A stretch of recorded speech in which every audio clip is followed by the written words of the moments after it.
ये क्या कर रहे हैं पापा? ये मकई के पेड़ है। मकई का पेड़? ये क्या, कौन सा पेड़ है?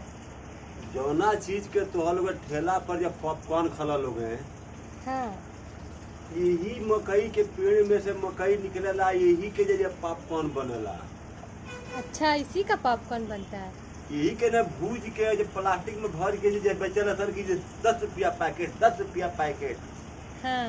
हाँ, तो ये जब मकई के बारे में समझावत है गीत के माध्यम से कि दूगो चीज के पौधा ऐसा होला जौन की जो कच्चे पर से खाई जाला। एगो ये मकई जौना के भुट्टा तो हलो कहल लोग है, हमनी के गांव में जे ये होरहा कहल जब मकई का होरहा। आ एगो ये चनों के ये कच्चे पर से जो है खाई जाला, चनो फायदा करला। लेकिन मकई तो बढ़िया, बहुत बढ़िया पेटो झरावेला, ये सावधानी से ना खाला।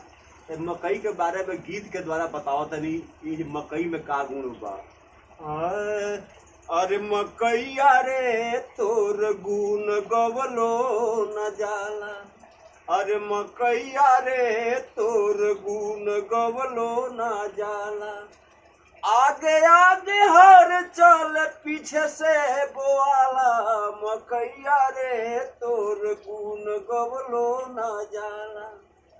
हाथ करे खुदुर खुदुर रोटी छितराला, अरे गैया के माथा पे सट सट घोटाला।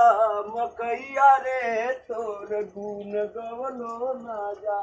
धनारा फूट गई बात, जरूर मकई एक हफ्ता में हो ही जाई।